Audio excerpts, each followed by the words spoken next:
Senator Humayun مومن صاحب، آپ کا تعلق بھی پروفیشنل تعلق تو اسی شعبے سے ہے، لیکن ایکسپرٹیز آپ کی کچھ اور ہے. لیکن بطور سینیٹر آپ نہیں یہ سمجھتے کہ ہماری قومی اسمبلی میں اور سینٹ میں یہ جو ڈرگ مافیا جو ہے فائدہ اٹھا رہی ہے، ججز کی لڑائی کا، پولیٹیکل پارٹیز کی آپس میں لڑائی کا، ڈرگ مافیا اور پتہ نہیں کون کون سا مافیا اس کا فائدہ اٹھا رہا ہے، لیکن اب وقت آ گیا کہ قومی اسمبلی اور سینٹ میں اس ایشو پہ بھی بات ہونی چاہیے؟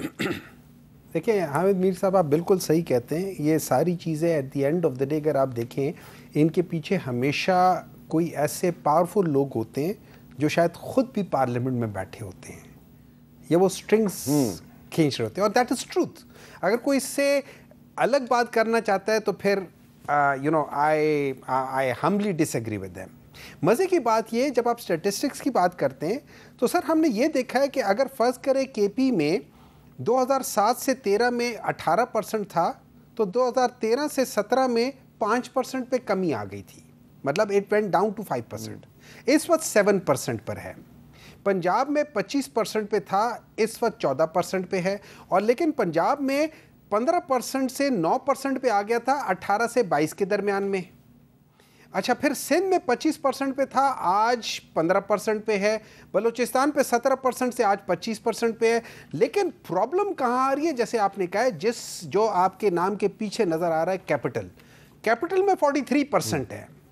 اچھا، کیپٹل میں کیوں 40؟ اب اس کو آپ ڈیوائیڈ کریں، اس سٹیٹسٹکس کو آپ ڈیوائیڈ کریں تو آپ کو دو مختلف معاشرے نظر آئیں گے. ایک سٹڈی ہوئی تھی میکسیکو کی. میکسیکو میں بہت زیادہ یہ ڈرگ ریلیٹڈ ہے اور پور اس جگہ پہ وہ ہے. تو انہوں نے وہاں پہ جب انہوں نے اسٹڈی کی تھی، انہوں نے کہا تھا کہ وہ پاپولیشن جو ڈس ایڈوانٹیجز ہے اس میں پریولنس بہت زیادہ ہے. اور ہاں، وہ بھی جیل جانے سے پہلے 25% ہے، لیکن جب وہ جیل میں چلے جاتے ہیں تو وہ ڈراپ ہو کے 7, 8, 10% پہ آ جاتی ہے. مینز کہ جیل کے اندر ان کے اوپر قابو ہو جاتا ہے. بعض لوگ پھر بھی وہاں پہ کر لیتے ہیں. اس کا ایک ڈائریکٹ ریلیشن شپ ہے ایجوکیشنل لیول سے. اس کا ڈائریکٹ ریلیشن شپ ہے ہائر ریٹس آف انمپلائمنٹ میں. اس ملک میں اگر معاشیات نہیں چلیں گی تو کیا ہوگا؟ جہاں پہ پڑھا لکھا طبقہ جو ہے وہ زیادہ بے روزگار ہے ان پڑھ طبقے تھے. یہ ہمیں سوچنا پڑے گا. اور اس کے بعد پھر ڈس فنکشنل فیملیز ہیں، سائیکولوجیکل اینڈ سائیکیاٹرک پرابلمز ہیں. یہ تو آ جاتی ہے لوور طبقہ. اب آ جاتے ہیں ہم وہ لوگ جو کہ ایفلوئنٹ ہیں، اور جو آپ دیکھیں گے کہ کسی حد تک ہر ایک صوبے میں بھی، اور خاص طور پہ اسلام آباد میں، کیونکہ اسلام آباد میں زیادہ تر وہ لوگ ہیں جن کا تعلق ایفلوئنٹ کلاس سے ہے. اور جو سٹڈیز ہوئی ہیں اس میں کیا ہوتے تھے، ان کے بچے جو ہیں نا، ان کا پرابلم یہ ہے کہ ان کے پاس پیسہ ہے، ماں باپ نے دیا ہوا ہے.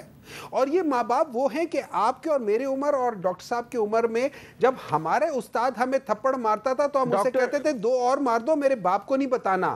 آج اگر استاد تھپڑ مارتا ہے تو باپ جا کے کہتے ہیں میرے بچے کو مارا کیوں ہے؟ اس استاد کو پرنسپل نکال دیتا ہے. ڈاکٹر ہمایوں محمد صاحب، اس میں تھوڑی سی ایک عرض کرنا چاہوں گا کہ اس وقت جو سب سے زیادہ جو ڈرگ استعمال ہو رہی ہے یوتھ میں وہ ہے آئس. آئس جو ہے یہ سب سے سستی ہے، اور یہ صرف اسلام آباد میں استعمال نہیں ہو رہی. ہمارے پاس جو فگرز ہیں یہ پورے پاکستان میں استعمال ہو رہی ہے، ہر جگہ پہ استعمال ہو رہی ہے. فگرز جو ہیں اس پہ نہ جائیں. جو ڈاکٹر طارق فضل چودھری صاحب نے جو بات کی ہے نا، میں ان سے اتفاق کرتا ہوں، لیکن کیونکہ ہم آنسریبل ہیں پوری قوم کو، تو اس لیے ہم ذرا محتاط انداز میں بات کر رہے ہیں. سب سے زیادہ جو آئس کا استعمال ہے وہ اسلام آباد میں اور کراچی میں ہو رہا ہے. اور یہ بنتی کہاں پہ ہے؟ یہ آئس جس ایک پودے سے بنتی ہے وہ پودا افغانستان میں ہے، اور یہ افغانستان سے پاکستان میں سمگل ہو رہی ہے. تو اس لیے یہ صرف امیروں کا مسئلہ نہیں، یہ غریبوں کا بھی مسئلہ ہے. نہیں دیکھیں، آپ بالکل صحیح کہہ رہے ہیں. میں ایک اور بات کرتا ہوں. دیکھیں، امیروں کا ایک اور مسئلہ بھی یہ ہے، امیروں کا مسئلہ ایک اور بھی یہ کہ ان کے اندر جو ہے نا، وہاں پہ ایک انزائٹی ہے وہاں پہ. اچھا، یہ جو آپ نے جو وہ جو ویژولز دکھائے تھے، اس میں یہ پارٹیز ہو رہی ہیں، اس میں یہ چیز ہو جاتی ہے کہ ایک قسم کے ان لوگوں کی ایکسیسیبلٹی بھی ہے، افورڈیبلٹی بھی ہے، پھر پیئر سرکلز ہیں. اچھا، اس کے علاوہ پھر کیا ہے کہ it is a way of coping mechanism. آپ کے اوپر جو سٹریسز ہیں، آپ کے اوپر جو معاشق ہے، اور آپ نے جو کہا تھا نا کہ میرا جو میرا پروفیشن ہے، جو میری ایکسپرٹیز ہے، میرے پاس ٹرسٹ می جو لوگ آتے ہوتے ہیں ان میں سے ایک سگنیفیکنٹ طبقہ جو ہوتا ہے وہ اس چیز کے ساتھ ان کا تعلق ہے، because they are from that circle. جی اچھا ڈاکٹر صاحب، یہ مرتضی وہاب صاحب کچھ کہنا چاہ رہے ہیں. جی مرتضی وہاب صاحب. میں میر صاحب صرف ایک گزارش کرنا چاہوں گا کہ نہ یہ ایشو اسلام آباد کا ہے، نہ کراچی کا، نہ پشاور کا ہے، یہ ہمارے اس وقت قومی مسئلہ بنا ہوا ہے اور ایکسیس ہر جگہ ہے۔ میں گزارش یہ کرنا چاہتا ہوں کہ اس کے لیے ایک ہی طریقہ کار ہے، وہ ہے سزا اور جزا۔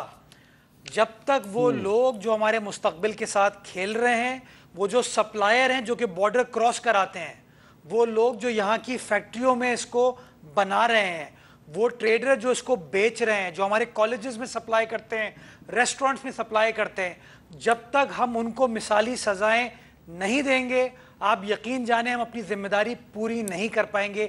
اس کا ایک ہی حل ہے، سزا، سزا اور سزا۔ جب تک سزائیں ہم نہیں دیں گے تب تک اس معاملے کو ہم جتنی بھی گفتگو کر لینا، ہم معاملات کو حل نہیں کر پائیں گے۔ اور سزا دینی ہے عدالت نے، اور عدالت سزا اس وقت دے گی جب لا انفورسمنٹ ایجنسیز عدالت میں ایک صحیح کیس بنا کے پیش کریں گی۔ تو سب کی ذمہ داری ہے۔ بہت بہت شکریہ مرزا وہاب صاحب، طارق فضل چودھری صاحب، ڈاکٹر ہمایوں مومن صاحب۔ اور میں صرف اتنا عرض کروں گا بہت ہی مؤدبانہ انداز میں کہ بہت بدقسمتی کی بات ہے کہ پاکستان کی عدالتیں ہوں، پاکستان کی پارلیمنٹ ہو یا پاکستان کا میڈیا ہو، عوام کے جو اس وقت اصل مسائل ہیں جن کا براہ راست تعلق عام آدمی کی زندگی سے ہے، ان کو ہم نظر انداز کر رہے ہیں۔ آپس کی سیاسی لڑائیوں میں، ذاتی لڑائیوں میں ہم الجھے ہوئے ہیں، اور یہ اب ایک نیا نیشنل سیکورٹی تھریٹ ہے۔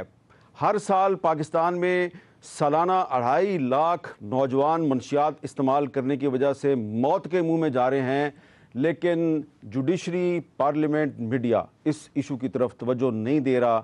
ہمیں اپنے گریبان میں جھانکنے کی ضرورت ہے۔